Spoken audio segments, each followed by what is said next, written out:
you go, you don't need anybody. All you need is Jesus. This is a church that I'm glad. When we first started, I see people coming to me. But now, I don't even see nobody. Everybody knows how to fly. Because it's between you and God. It's between you and God. Well, the same way I preached to you and I gave you the direction, it's the same way they gave it to me too. And as they give it to me, I take it, I go home, I practice it, I face the Lord myself, and things happen. And I don't know about you, for me, I love it that way. Than knocking on the pastor door and say, Pastor, help me. Because I don't like that. But aren't you glad you can knock on Jesus' door? He said, when you knock, I will open. Yes, sir. Knock. When you seek me, you will find me. You will find me. Most of us, the churches we came from, we have been bench warmers for years. The Lord says, a new beginning. You are supposed to be delivering your friends, your family. Where you was before, you was looking for deliverance. Here, you don't need to look for deliverance because you can deliver yourself, you and God. Yeah, thank you, Jesus.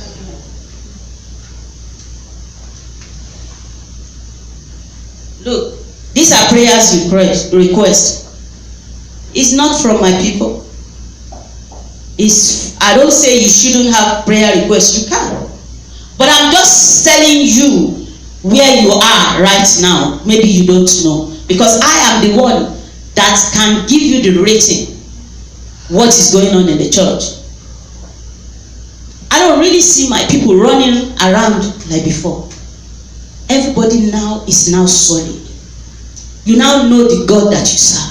You have your prayer point. You have your sword. You know when to get up at night. You know when to stay away from people. You now know when the Holy Spirit is talking.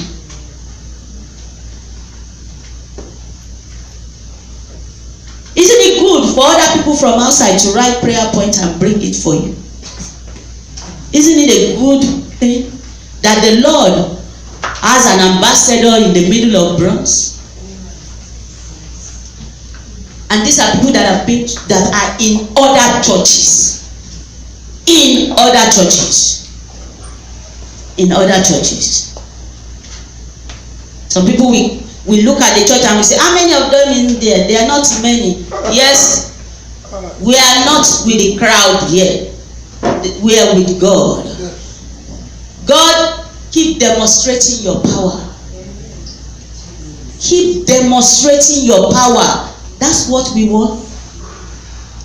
How many times did we tell God we are available?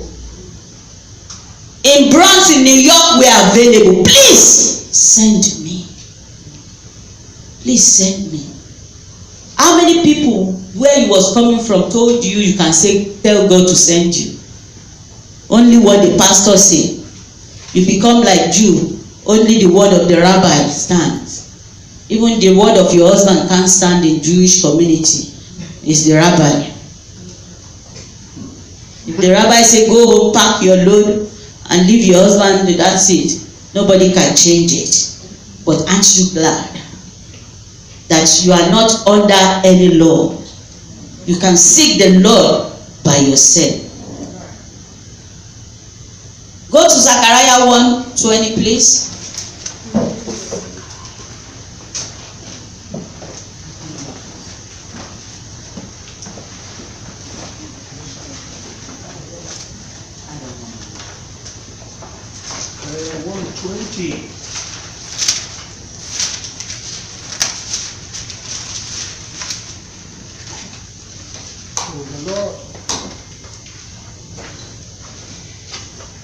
Zechariah is minor prophets in Jeremiah, Ezekiel, coming down.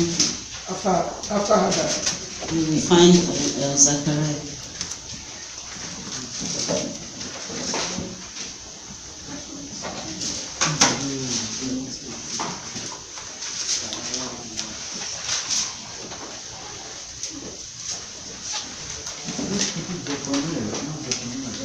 Zechariah. Are we there? Zechariah 1:20.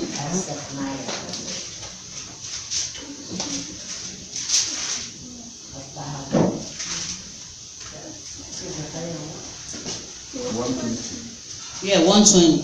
Yep. Start from 1:20. We're going to 21, 20 and 21.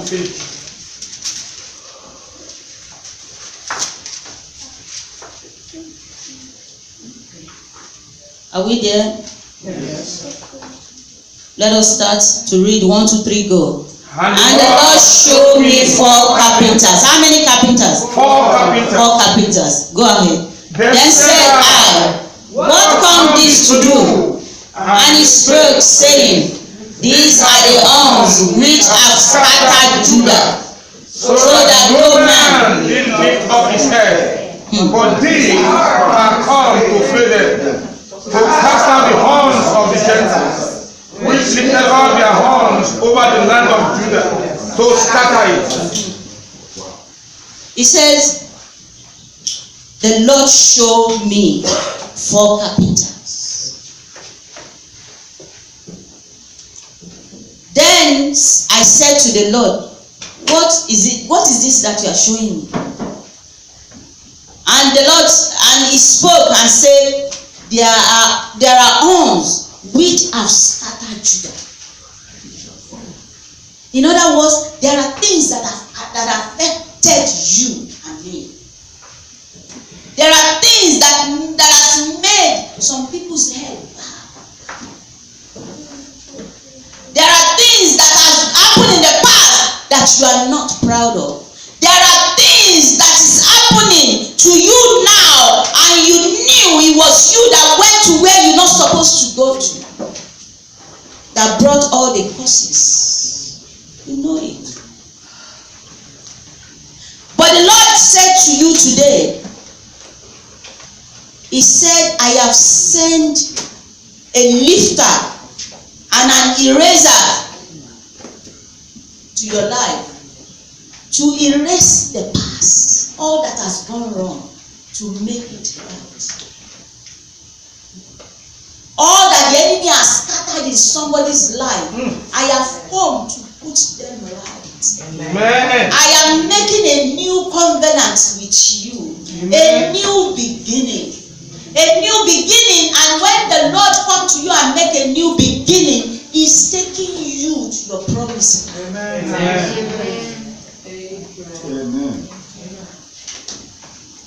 The people of Israel thought they were making progress. Every time they go to the mountain, they thought they were making progress, but they didn't know they were not. They were just moving. Because if they were making progress, why would they be there for 40 years? Do you know how some of our life, that's how it is? If you look at your age in your heart right now, you will know that you wasn't making progress. Because if you was making progress, you will not be where you was before you left. That is why God asked me to tell you, now begin to make progress.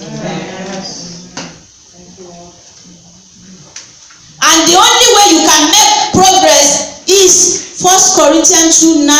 The Bible said, what the progress you're going to make, eyes have not seen it. Amen. Yes. Ears have not heard it. Yes. It has never entered into the heart of man. Hey. Beloved, go to Genesis 13:14 for me and hear the word of the Lord to Abraham. 13. 1:3. 14. Okay. Genesis 1:3. 14. Got it.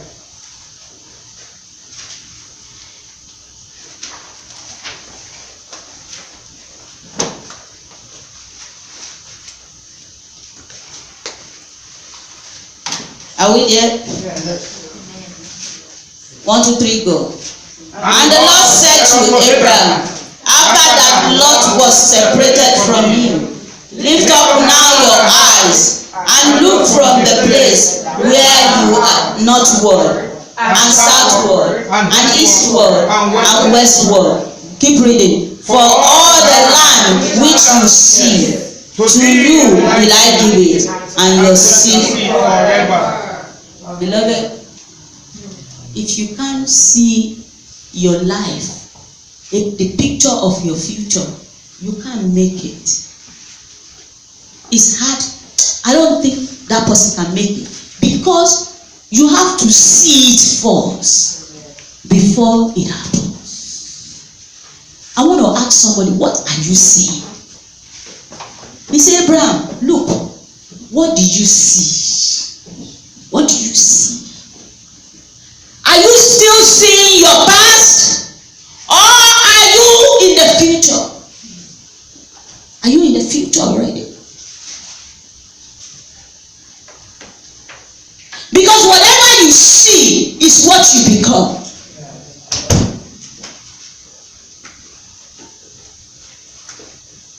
He said, for all the land which you see, which your eyes saw, which you see.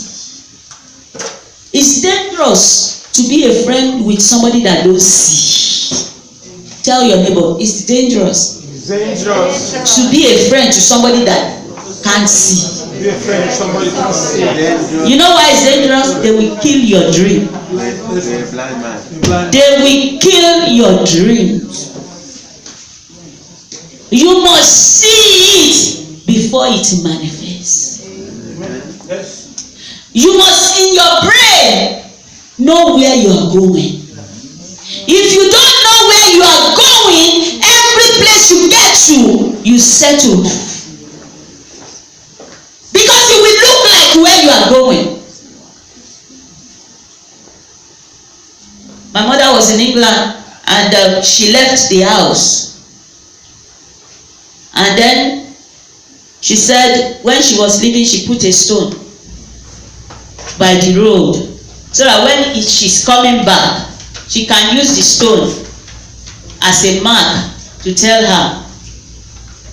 Where did she end up? Police station somewhere. They said the description looked like her. Are you so? Yes, yo. Mama, this is not your house. This is not your area. You have moved away. The police have been looking for you. Because she didn't know where she's going. She can't read. She didn't know the address. So every place, every house she saw looks like the corner where she put the stone. You know, it's the same thing like us. If you don't have a vision, if you can't see, every place look like where you are going. Every place you get to look like where you are going. Beloved, I want to ask you today, what are you seeing? Are you seeing the future already? Are you getting ready for the new thing God is about to do? And if you are not getting ready yet, are you making up your mind here today and say, you know what? My past is my past. I'm looking ahead to my future. I know what I want in life. I know what I want in life. I said when I was growing up, I said by the time I'm 30, I will be using Mercedes sports cars and da. That's right. And do you know I was 30, I didn't have Mercedes Benz. You know why? Because nobody teach me how to pray and how to declare and how to take possession of what is mine. If somebody has told me from I was 16 and said you declare it, you walk it, you speak it, you believe it, nobody said that to me. I didn't know. I just said I want Mercedes by the time I'm 30, and that's it. Just like that. I didn't know there is more to it. Somebody sitting here today don't understand my sermon. Please, all I'm saying to you is you need to rise and begin to do your part. You need to rise and begin to fast. You need to rise and begin to put your life in order.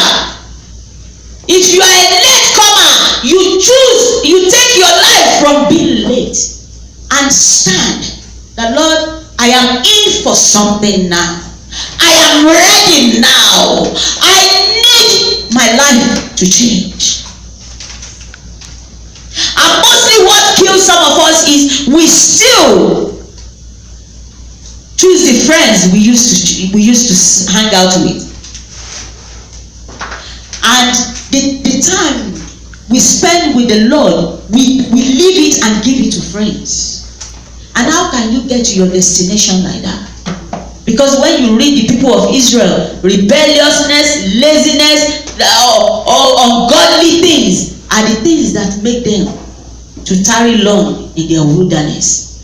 Do you know the same thing can make me and you tarry long in our wilderness? Prayerlessness, laziness.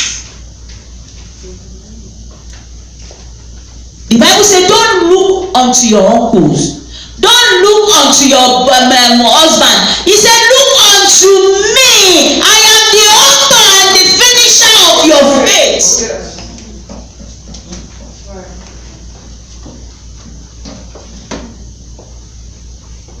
I will say to myself, I'm not going to marry anybody until they are a billionaire. And the Lord said to me, how about you? Can't you be the billionaire? And that was when my prayer changed. What about you? Can't you be the billionaire? You need to be listening to God.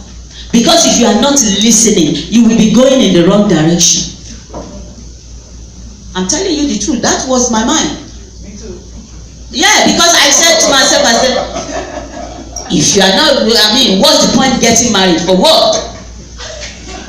For what? I said he has to be a billionaire, and if he's not a billionaire, forget it.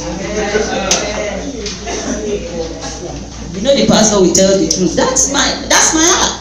I agree with you, Pastor. But one day the Holy Spirit said, can't you be the billionaire? Why are you looking for somebody to billionaire you? You know, your friend won't tell you the truth, but the Holy Spirit will tell you the truth. Beloved, there are things in our life that we need to go home and see. As I speak, begin to change it. Begin to change it. Because it's like we lock the hand of God and we didn't let him do what he wants to do in our life because of our attitude. Because of our attitude. If some people will say, oh, the pastor is not nice to me, I'm not going to church. Hey, hello, you are not doing me, you are doing yourself. What has that got to do with me? If I didn't come here in time, the Lord will spank me. How about that? He will spank me. He will spank me. Say, who are you? I told you get there by 8 o'clock. Where was you? And somebody is looking at the pastor and say, I'm not. Who? They didn't treat me nice. Please, it's nothing to do with anybody. It's you and God. The relationship is between you and God. When they didn't treat you nice on your job, you still go the next day.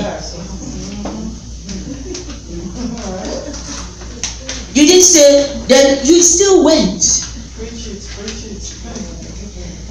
Beloved, so don't let us take God's things as nothing, because that's the way He's going to do our life too. If you take Him as nothing, He will take you as nothing too.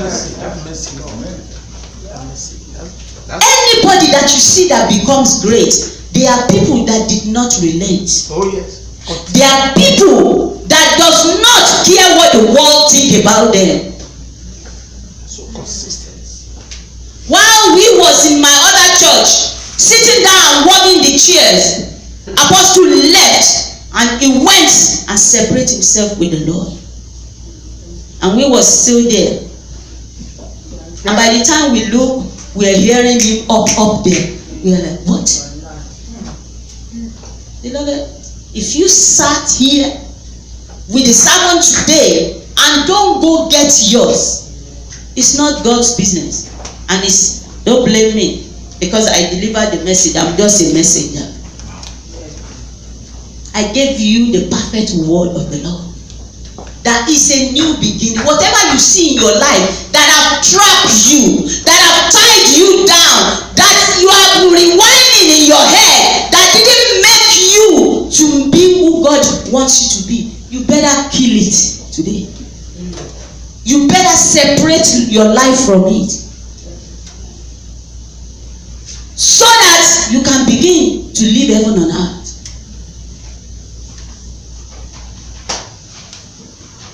Go to Proverbs 17, that's Proverbs 17:24, please.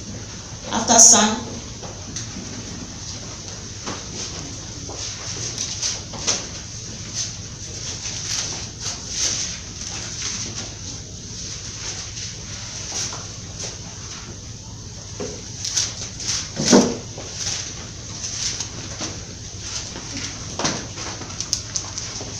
Did you know there will be churches and great people will come out of there? There are churches that have billionaires. There are churches that ordinary people begin to write books. And they become billionaires. The same sermon that you are hearing today is the same sermon they have. And they went home and they said, I was thinking maybe this was not my way, but since she was talking, the Holy Spirit was speaking to me, and this is what I think I should do. 24. They said there was a teacher that one day when he goes to school and come back home, he does painting because he loves to paint. And one day the Holy Spirit spoke to him and said, you love to paint. Did you hear the sermon of the pastor on Sunday?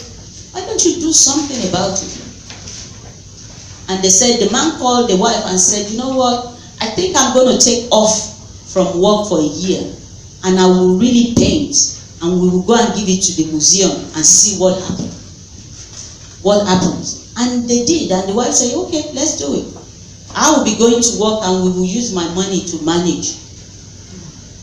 And they said after a year, they took all the painting and they took it to the museum. And they said the museum did the exhibition for a month. And they said his painting, every painting costs $1 billion, $1 billion each painting that he puts there.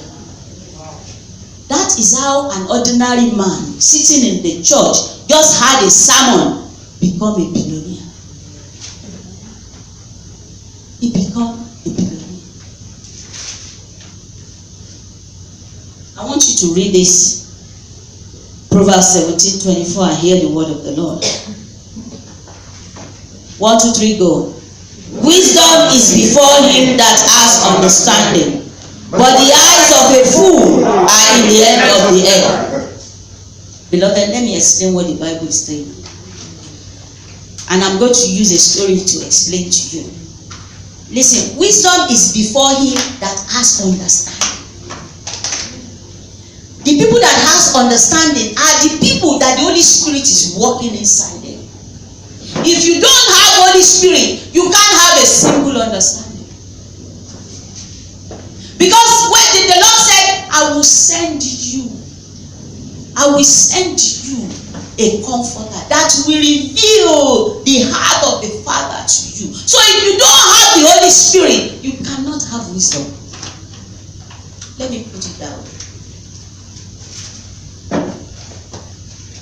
He said, but the eyes of fools are in the ends of the earth. The eyes of fools. In other words, what we spoke today, some people cannot understand. Some people cannot understand. Why? Because they don't have the Holy Spirit in them.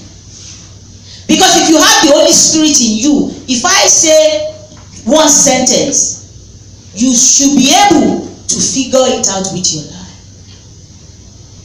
Because why? The Holy Spirit inside of you will explain to you, like the Bible says, with groanings in your spirit. And if if you don't have the Holy Spirit, that means you don't have God. Because they said God is spirit. And those who worship him in spirit and in truth. They said an African farmer has a big farm. And one day he said, I am tired of this farm. I need to go and look into another business. And they said in those days it was diamond in Africa. Everybody comes there to buy diamonds. And this man said, I'm going to leave this farm and I'm going to go and start to do diamond. And he left his farm and he went in search of diamonds. And he sold his farm to the next person working for him, under him. And the guy bought it. And now he went all over the world looking for diamond. And spent all that money. And can't really find diamond. And he came back to the farm just to see the guy. And said, how is the farm doing? The guy said, he's doing well. He's doing well. And they talked and he was leaving. And as he was walking through the farm, leaving, his eyes caught this big stone on the side. And this is diamond. And he picked it up. And they said the biggest stone of diamond. And he picked it up. And he went home. Lord, what is this? The Lord said, you didn't ask me. You just decided to take off and go and look for them. Beloved, when I went into my room for 3 days, the Lord didn't send me to anywhere. He said, the pieces that is left, pick it up. That is what he said. He said, the pieces that is left, pick it up. Go out and start. And I pick all the pieces that is left up. I didn't go and do another business. I was still in that business. You know, I was selling and I didn't make it. I closed the shop, And the Lord said, what is left? Pick it up. What you are looking for is right inside of you. It's right there. It's right there. It's right there. It's right there. You just need your eyes to be open. You need your ears to be open. You need your spirit to be submitted to the Lord. A guy was in my pastor's church and he was doing security guard. And one day he decided to do another thing, and he prayed and he decided to do another thing. And he began to register those people that take handicaps into their house and begin to, or sick people. And within 6 months, this man was controlling billions. This is a security guard that comes in the church and sleep while the pastor is preaching all the time. He become billionaire. He become wealthy. He become the person that takes the responsibility of the whole church, a security guard. He began to buy houses. But beloved, the only thing that I want to tell you is he became pride because he wasn't expecting it. Maybe he was just expecting to be earning $15 an hour. And God gave him billions. He wasn't humble with it. He began to look at the pastor's face and And you know when that is happening, you are heading for destruction. And beloved, let me tell you, now they are talking is down. The Lord that raised you up, raised you up to bless you. In all of you, there is something in there. There is something. There is something. Do you know, every time I was still talking to Sister Mary, I said, my brother said, should I take generators and make business to start doing generator back in Nigeria? Since every place have generator. My brother was like, come back home. Let's see that. And I will follow him and say, yeah. Then the Holy Spirit will come and say, you have an assignment. Where are you going? Where are you going? I'll be like, okay. You know, you need to have your ears and hear from God. And you need to be obedient to the call. Because in every sin, God hates rebelliousness. He doesn't like it. He's the one that will raise us up. And if we don't stay where He wants us to stay, He knows how to bring them back down. Like, come down. If you can't maintain it, come down. Do you know that's the reason some of us are not blessed yet? Because He knows when He blesses us, we will be very proudful.